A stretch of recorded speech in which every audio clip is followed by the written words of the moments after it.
Number 1.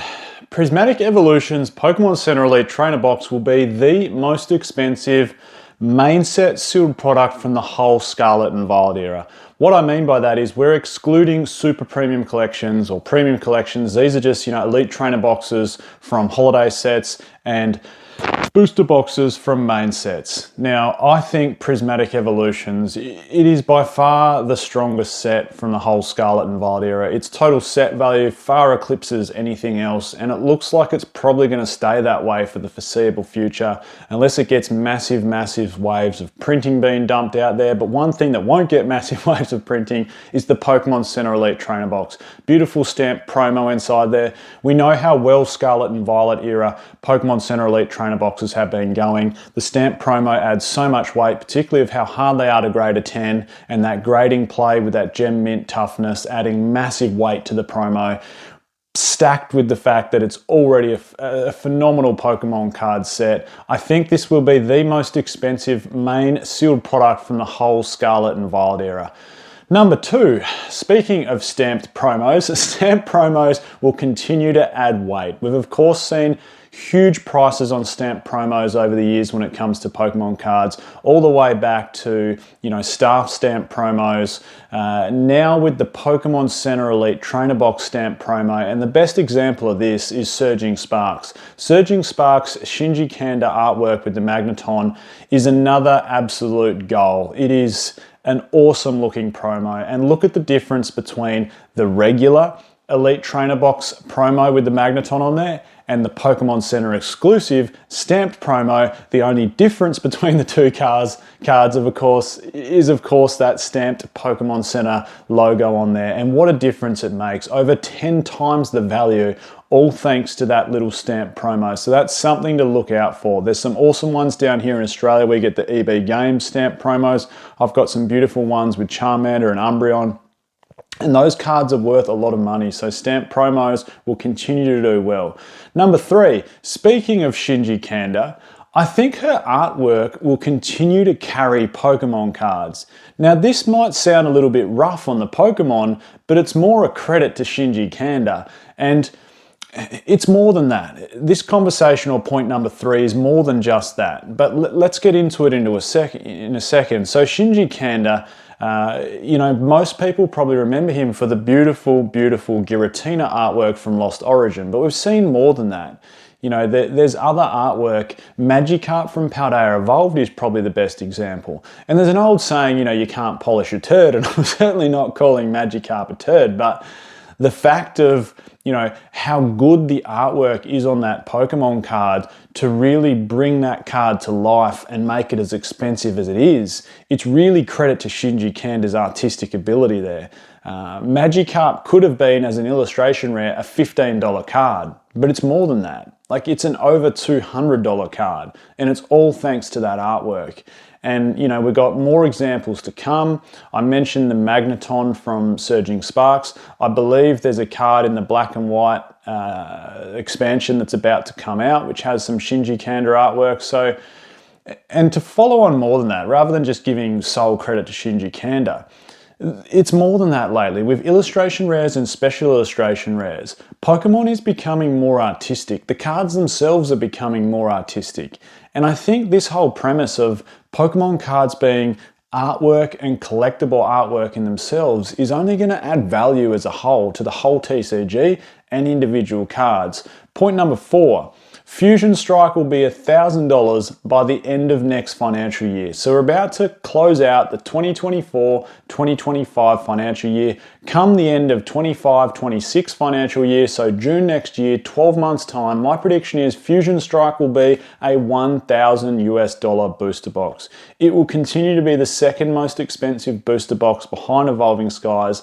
There's been people, including myself, giving Fusion Strike credit for so long. Look, it's nowhere near as good a Pokemon card set as Evolving Skies, But there's always been something nice about Ghost Psychic sets. The fact we've got Mew inside there, the fact we've got a beautiful Espeon card which ties in nicely with the other alternate arts from Evolving Skies, the fact we've got, and I'm glad they chose to put that in Fusion Strike, the fact we've got a beautiful Gengar as the main chase card inside there, an epic Celebi artwork. It is a phenomenal Pokemon card set with a stacked top 5.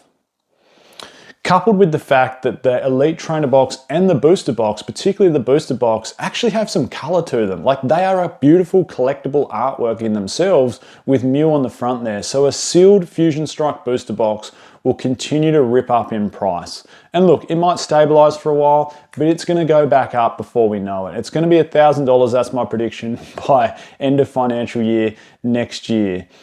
Number 5, and this is a massive surprise to me, some main set Elite Trainer boxes will continue to rise up. And I've talked about this in length on probably it is my most popular video, that main set Elite Trainer boxes won't continue to see the rise that we've seen in the past. And look, for the most part, that comment rings true. And the reason I said that on my most popular video, that main set Elite Trainer boxes won't have the growth that we've seen in the past, is because they seem to get multiple print waves now, and almost, I wouldn't say printed to oblivion, but in some cases it feels like they have been. And it's almost surprised me a little bit, sets like Fusion Strike, how well the Elite Trainer box has actually gone. And look, it's probably more credit to the set, but it's really surprised me. You know, sets like Darkness Ablaze, Vivid Voltage, etc., which got massive waves, even, you know, things like Champion's Path, Shining Fates, you know, those Sword and Shield Elite Trainer boxes have stayed relatively low. But some of these good sets, Evolving Skies, Fusion Strike, etc., you know, their Elite Trainer boxes are really starting to step up in price, which has actually surprised me a little bit. So I think good main Elite Trainer box sets will continue to rise up in price. Before we jump into the back half of the 5, I just wanted to give a shout out to today's video sponsor, which is of course the Collector app. I've partnered up with them for a little while now. You can catch me down in the content creators section if you want to follow my progress, if you want to follow my collection. It's cool to follow people on there. Also, hey, there's a new setup on here where you can track set analytics, which is awesome. You know, we've been talking to the guys there a while about how important this is for investors to see the total set value. You know, it's something that I harp on for a while in terms of how good a sealed investment's going to be in the Pokemon card world based on the total set value. Collector app now has that. Inside the set analytics, you can also see, you know, the most expensive cards from those sets, what's hot at the moment. It's such a good feature to make an already fantastic app even better. So there'll be a link in the description to download the Collector app. Number 6, holiday sets with Elite Trainer box, I feel will become more and more popular.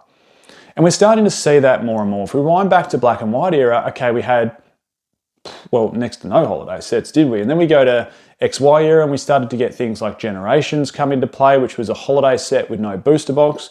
And then we fast forward to Sun and Moon era and we started to get a couple. You know, we got sets like Hidden Fates, we got sets like Dragon Majesty. Then we go forward to Sword and Shield era, and it's like this snowball just keeps picking up steam. You know, where we got lots. You know, we got Celebrations, we got Shining Fates, we got Champion's Path, we got Pokemon Go, we got Crown Zenith, and now we fast forward again to Scarlet and Violet era, and it feels like we're getting even more. We're getting the Black and White. Rather than being a booster box, which in my opinion perhaps it should have been, it's coming as, you know, 2 Elite Trainer boxes, the Black and the White Elite Trainer box, coupled with 151, Prismatic Evolutions, Shrouded Fable.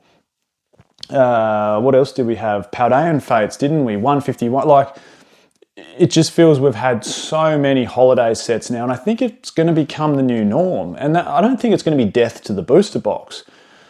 But I don't know. I don't know whether it's strategic from the Pokemon card company that, you know, it's more profitable to run holiday sets, and holiday sets are getting bigger. No longer are they like, you know, 70 card sets like Dragon Majesty. They're becoming big Pokemon card sets now. I don't know if it's more profitable to have people, you know, have to buy more products to get more packs. Perhaps. Anyway, number 7, Destined Rivals will be Scarlet and Violet era's most expensive booster box. I don't think that can be discredited. And look, this set needs to settle in. It's only just come out. If we look at the total set value, it's fairly high up there, but it probably will come down. You know, that Mewtwo at the moment is what's sitting around $350. There's a few other cards that are sitting relatively high, and it's going to follow almost a similar trend to Surging Sparks, where Surging Sparks sat around total set value of $3,000 for a while, and all of a sudden has come back down to earth to about $1,100. So Destined Rivals will come down a little bit, but I don't think there's any reason to discredit the fact that it'll be Scarlet and Violet's most expensive booster box. You've got the nostalgia of Team Rocket, you've got some beautiful chase cards in there, special illustration rares, illustration rares. It's the final, what it seems, final booster box from Scarlet and Violet era, so I think it'll do really, really well. Speaking of Surging Sparks, number 8, Surging Sparks total set value will rebound. Look, I think Surging Sparks has taken that big hit. It feels like its second wave of booster boxes. I know at my local gaming store, you know, second wave of booster boxes well and truly hit us. They're out there, and you know, supply of the cards is increasing and has increased, and as a result, we've seen a massive decline in total set value. We're down to about $1,100 US. I think it'll recover and rebound to about $1,500. The waifus inside there are relatively strong. Hydreigon's a nice card. You know, the Latias is a beautiful card. The Pikachu, love it or hate it, it's a tough pull and it's worth good money. So all of those cards, I think, will rebound a little bit. I'm not saying just one of them will go up $300. I'm saying as a combination, as a combined Pokemon card set, we'll see total set value rebound a little bit. Number 9, and this is a big one, Evolving Skies is not done yet. It is not done. And the reason, let me pose you a question. Name a better Pokemon card set in the last 10 years. Tough to answer, isn't it? Some people might go, oh, Team Up's a better Pokemon card set. I don't really think so. I think if you stack Evolving Skies top 10 chase cards against any other set's top 10 chase cards in the last 10 years, I think you're going to battle. And then you go, well, let's go top 10 chase cards, battle for battle. So Evolving Skies top 10 against any other Pokemon card set ever made. You start to battle a little bit. And you go, okay, in my opinion, Skyridge has a better top 10. There's some other cards. I do love, I'm an absolute sucker for EX Team Rocket Returns. I think that's a beautiful Pokemon card set. Look, but from the last 10 years, you know, name a better top 10. I don't think you can. And for that reason, Evolving Skies is not done. It is only going to get more expensive. Buying one now is the cheapest you're going to be able to buy one. In 5 years' time, you'll be wishing you bought yourself an Evolving Skies booster box right now. And number 10, printing won't slow investing down. I've heard this saying for so long, is that cards are getting printed too much. Look at all the billions and billions and billions of cards that are getting put in the market. What you got to remember is Pokemon's expanded. You know, it's not just English. There's Japanese and there's multiple other languages, and those languages are expanding. So when you hear about all these Pokemon cards being printed globally, it's not just we're seeing a 5 billion card increase on English. It's spread across it. And I'm not saying that the printers have slowed down. They certainly haven't. There's more Pokemon cards in English being printed than ever. But that's not going to slow the investing down. People hoarding them and keeping them inside their cupboards, which everyone's saying, that's not going to slow the investing down. Will we get the same rate of returns that we've seen in the past on smaller printed, less hoarded sets? Quite possibly. The rate of return might slow down. But if it's a good Pokemon card set with good fundamentals, which Evolving Skies, Fusion Strike, for example, from Sword and Shield era have shown, which people were saying the same thing about. Fusion Strike's going to be $90 forever. It'll never be more than $200 US a booster box. Evolving Skies was just an anomaly to go $300. It's probably going to sit around $300 forever. Look at them now. Everyone was saying the same arguments about those sets back then 4 years ago, and look at them now. So there we go. There's 10 tips or 10 predictions that I see coming in the future. I'm Michael. This is PokeOz. Catch everyone next time.